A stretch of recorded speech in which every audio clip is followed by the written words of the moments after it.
Según la Wikipedia, la teoría de la argumentación es el estudio interdisciplinario de la forma en que se obtienen conclusiones a través de la lógica, es decir, mediante premisas. Incluye el arte y la ciencia del debate civil, el diálogo, la conversación y la persuasión. Estudia las reglas de la inferencia, la lógica y las reglas procedimentales, tanto en el mundo real como en sistemas artificiales. Nuestra invitada de hoy, Paula Olmos Gómez, es profesora de Filosofía en la Universidad Autónoma de Madrid y ha escrito un libro en el que analiza cómo la narrativa también puede usarse como argumento para persuadir. Para hablar con ella sobre este trabajo, titulado La narración como argumento, contamos con David Teira Serrano, que es catedrático de Filosofía de la Ciencia en la UNED.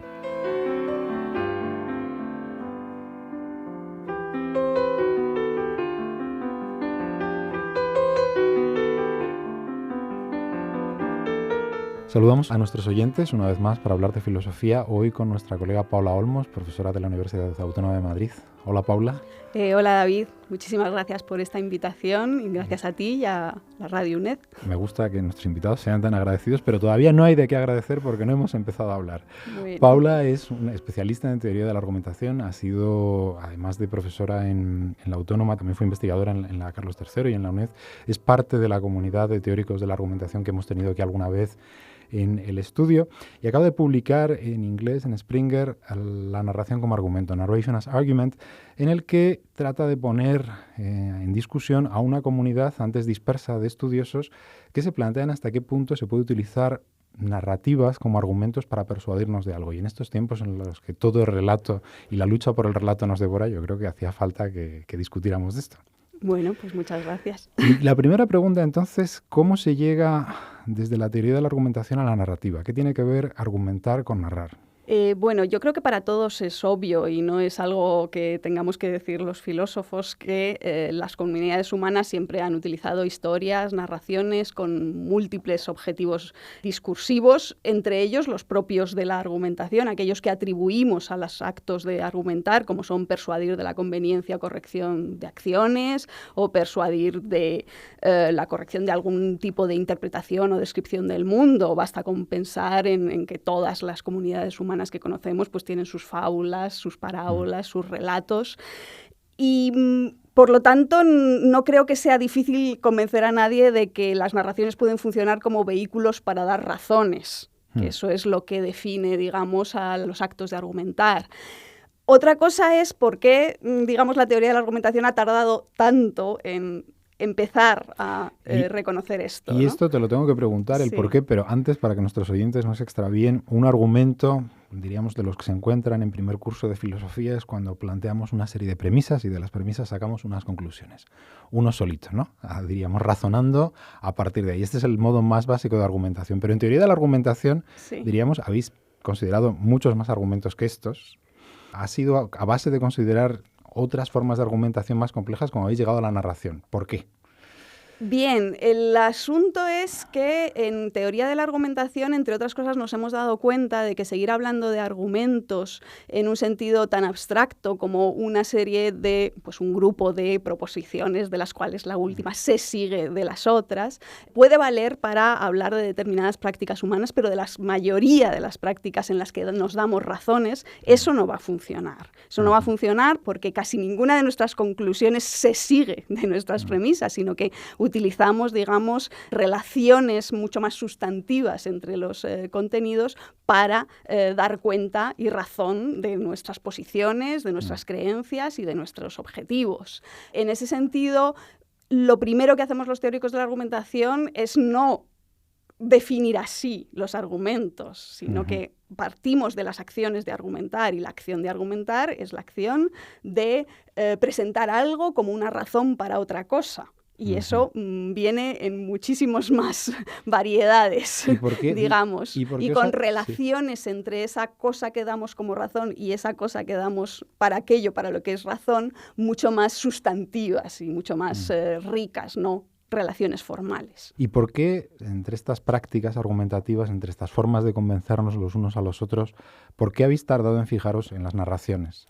no es que nosotros hayamos tardado en fijarnos en la narración, sino que la tradición filosófica en la que hemos intervenido es una tradición filosófica que precisamente no ha tenido esa idea en mente, sino que más bien se ha modelado la idea de argumento en torno al modelo de la demostración lógica, con variaciones que se alejaban relativamente de ese modelo central, pero siempre teniendo en el centro como foco el modelo de la demostración lógica, y el modelo de la demostración lógica, digamos que fía esa corrección de la lógica de las derivaciones precisamente a la subsunción bajo principios cuantificados universalmente, en cierto sentido. La narración es exactamente todo lo contrario. En las narraciones estamos utilizando estructuras en las que no buscamos la generalidad, sino la particularidad, y en la que no buscamos la simplificación, sino todo lo contrario, la complejidad. Es decir, en una demostración matemática lo que se demuestra sobre unos triángulos vale para todos los triángulos.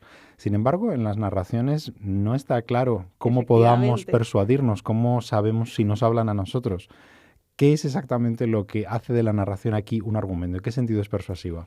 Es persuasivo porque apela a nuestra experiencia. Varios autores, y algunos que aparecen citados en el libro, otros, bueno, de una manera más colateral, han tratado de trabajar sobre la idea de que gran parte de nuestra dotación cognitiva se basa en estructuras narrativas. Muchos psicólogos cognitivistas, empezando por Jerome Brumer, pero hoy en día, por ejemplo, Daniel Hatto, etcétera, trabajan un poco bajo esa idea. La idea de que incluso Walter Fisher en los años 80 pues, acuñó esta idea de que somos homo narrans, en el sentido de que gran parte de nuestra vida mental es una vida que discurre y que tiene sentido en torno a estructuras narrativas. Eso es algo que todos manejamos, y todos manejamos porque hemos vivido y crecido en sociedades humanas que desde que somos pequeñitos nos han enseñado a tener ese tipo de experiencias a través de eso. Entonces, una narración, por muy singular que sea, apela a los tipos de experiencia que conocemos en toda su complejidad.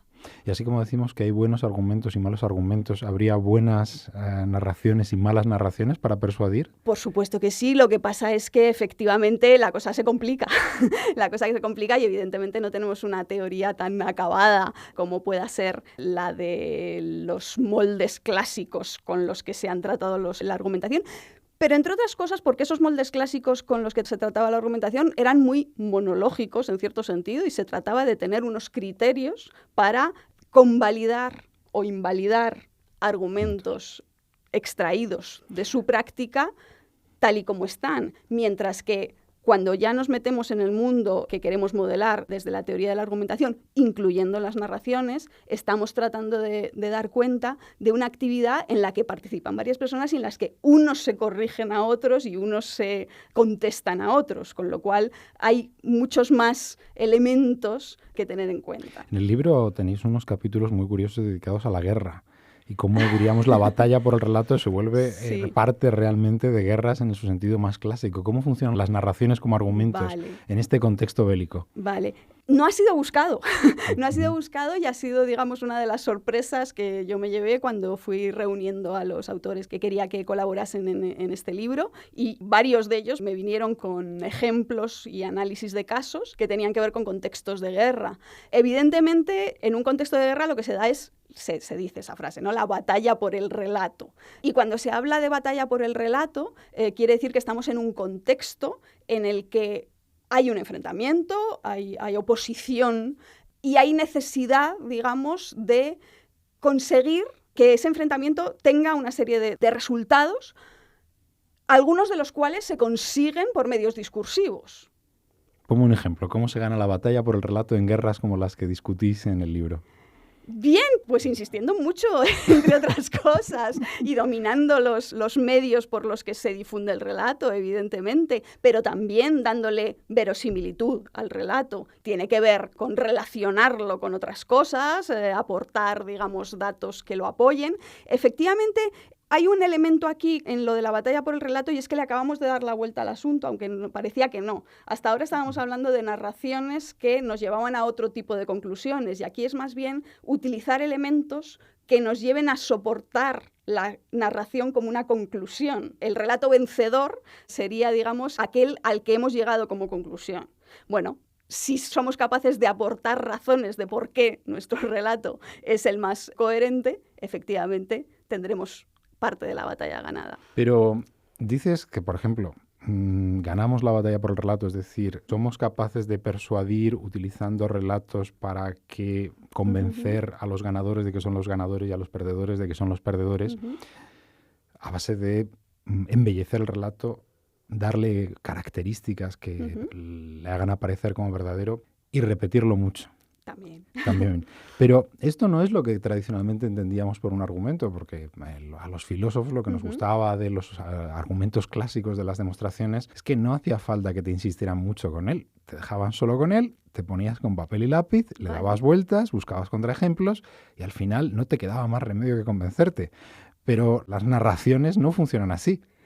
Pero no es solo es que las narraciones no funcionen así, es que los contextos de los que estamos hablando no tienen solución por medio de los argumentos que tú estás mencionando, o del modelo de argumento que tú estás mencionando. En este tipo de situaciones no va a haber nada de lo que se siga una conclusión que todos vayan a aceptar, porque no, digamos que no tenemos una teoría tan acabada de todo, y además ni siquiera creo que debamos tenerla. El que una narración, digamos, funcione bien como proveedora de razones para, o bien para su propia credibilidad, o bien para otro tipo de conclusiones, va a tener que ver con muchas cosas. Podemos llegar a considerar que alguien simplemente nos está manipulando, nos está tratando de meter conclusiones que no nos dice claramente, pero tampoco seamos ingenuos, todos participamos de estos juegos y sabemos más o menos cómo funcionan y cuáles son las reglas que hay detrás. Entonces, en ese sentido, a nadie le engaña el que le estén tratando de contar las cosas de una determinada manera y se puede hacer, digamos, con toda la racionalidad manifiesta del mundo, en el sentido que dice Ralph Johnson, ¿no? Pero si salimos del... No por el hecho de que la estructura sea narrativa, nos estamos saliendo de un juego que es colaborativo y que es abiertamente racional, no necesariamente. Estoy de acuerdo en que el contexto debe ser colaborativo, pero... Si nos salimos de contextos propagandísticos en los que efectivamente la batalla por relato consiste en persuadir a otro, lo quiera o no, de que las cosas son como uno dice que son, hay otro ámbito, que es el de la ficción literaria, donde nuestra relación con los relatos es bastante más amable, es decir, como lectores. Efectivamente. Y claro, la paradoja que esto plantea a los filósofos es que la narración literaria se diría que, al ser un dominio de la ficción, sería un dominio del que poco podríamos aprender para la vida, porque lo que se cuenta en una ficción literaria no es verdad, mientras que lo que pasa en la vida sí que lo es. Ya. Aquí me imagino que os rebeláis. Y que hay quien dice que... No es que yo me rebele, es que, bueno, tú has presentado, digamos, el caso en un extremo, pero a nadie se le escapa que los filósofos llevan ya bastantes años... y en particular estos últimos 20 o 30 años, discutiendo sobre las características cognitivas de la ficción, no siempre de la literatura, a veces de la ficción en general y a veces de la literatura en particular. Y de hecho, bueno, aunque no es un tema absolutamente central en el asunto de la discusión que tenemos en teoría de la argumentación sobre las narraciones, hay varios autores que sí que discuten dentro de lo que se ha llamado el cognitivismo literario, ¿no? Discuten las... ¿Qué es el cognitivismo literario? El cognitivismo literario, digamos, lo que discutiría es la tesis de si o hasta qué punto las obras de ficción, en este caso literaria, cuando decimos literario, no ficticios, nos referimos a las obras de ficción literaria, hasta qué punto las obras de ficción literaria pueden o no ser una fuente de conocimiento. Hablamos de conocimiento, pues en términos epistemológicos, hablamos de un tipo de creencia que tiene algún tipo de plus, ¿no? Un plus que puede ser... Premio, una creencia premium. Un premio, ¿no? Es una creencia premium que, bueno, cada uno la define de una manera, ese premium, que puede ser su corrección, más o menos acreditada o no, o sujeta a justificación, ¿no? Y en cuanto hablamos de justificación, hablamos de argumentación. Entonces, es por ahí por donde el cognitivismo literario engancha con el tema de la argumentación. El cognitivismo literario dice entonces que podemos aprender, podemos adquirir conocimiento a partir de los relatos, y la cuestión es ¿cómo se puede explicar esto desde el punto de vista de la argumentación, de la persuasión? ¿En qué sentido los relatos nos persuaden para aprender cosas con ellos? ¿En qué sentido la literatura nos hace aprender? Hay muchísimas teorías posibles de cómo enfocar esto y hay muchos autores trabajando en este tema. Es un tema candente y hay miles de artículos, con lo cual todos los días, digamos, están cambiando las sugerencias. Una de las posibilidades es aprovecharnos de la categorización de otros tipos de conocimiento que han hecho previamente los epistemólogos, ¿no? Cuando los epistemólogos empiezan a hablar no solo de conocimiento proposicional, sino de conocimiento práctico, no solo de saber qué algo es el caso, sino de saber cómo hacer cosas o de saber cómo se siente uno en determinadas circunstancias. Ese tipo de conocimiento que tiene que ver con imaginar experiencias y con imaginar situaciones, parece que nuestras capacidades narrativas nos ayudan a conseguirlo en ciertos sentidos. Es decir, un relato nos ayuda, o sea, nos da el conocimiento de cómo se ve el mundo desde la perspectiva de terceros, cómo ven otros el mundo, nos ayudan a aprender cómo hacer cosas, diríamos, viendo cómo las hacen en el relato. Esa es una de las posibilidades. No todos los filósofos que trabajan en cognitivismo literario es esa la línea que están trabajando. Pero, por ejemplo, Mitchell Green, que es uno de los que tiene una contribución al libro, trabaja un poco en esa línea. ¿Y por qué esa adquisición de conocimiento sería persuasiva? ¿Por qué hay argumentación cuando leemos una obra literaria? No es que haya argumentación cuando leemos una obra literaria. Siempre que pensemos en argumentación tenemos que reconstruir el contexto de comunicación. Entonces, puede ser, eso es precisamente algo que hay veces que se echa en falta, ¿no? Que se habla de que en el acto de una lectura alguien puede encontrar razones para determinadas conclusiones o para adquirir determinados conocimientos, pero alguien se las ha dado. Tenemos que atribuirle al escritor el haber realizado ese acto comunicativo con un objetivo argumentativo. Pues a veces sí, a veces no. Eso ya, digamos que la estructura de cómo analizamos los casos puede ser bastante variada.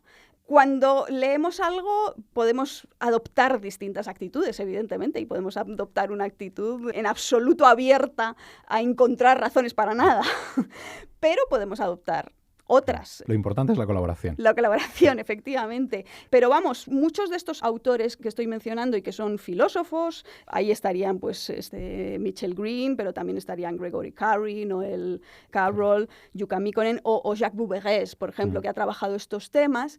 Se oponen un poquito o discuten un poquito con los críticos literarios y sobre todo con el formalismo literario que es tan obsesionado con que la literatura es pura literatura y nada más que literatura y no tiene ni el objetivo ni la virtud de producir ningún tipo de otros efectos y mucho menos cognitivos. Y sin embargo, estos autores pues tratan de explorar esa otra posibilidad que tampoco nos resulta tan extraña, ¿no? No. Pero hemos hablado de propaganda, hemos hablado de literatura.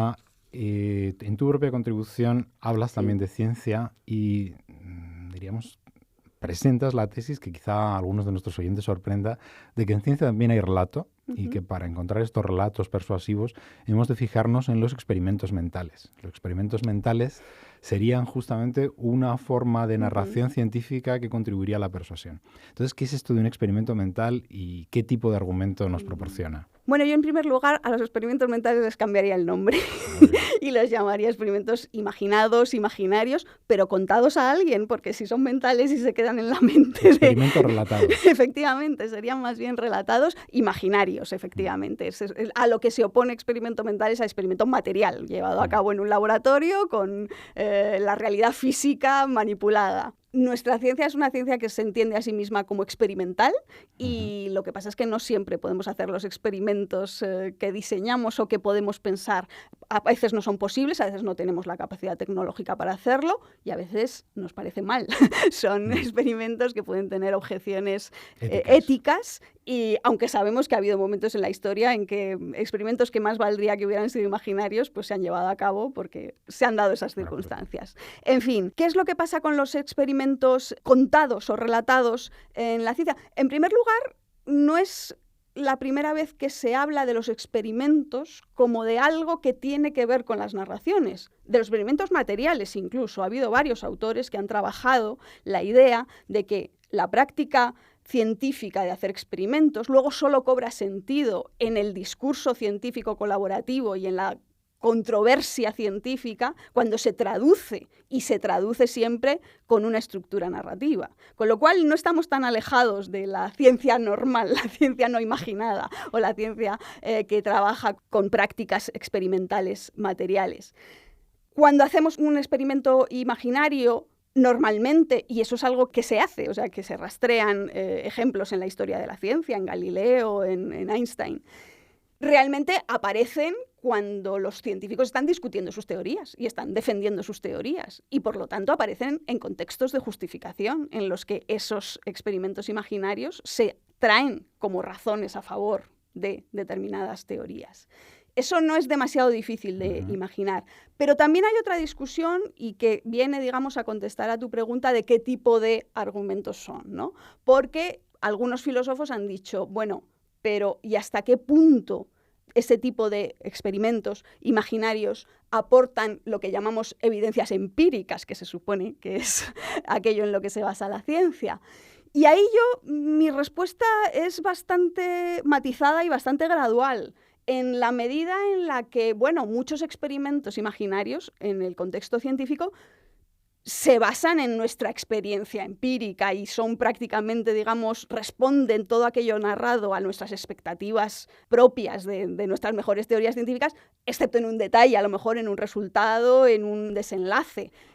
En la medida en que eso esté basado en nuestra propia experiencia y en el modo en el que hemos adquirido empíricamente esa experiencia, no creo que se alejen tanto de los argumentos corrientes en ciencia.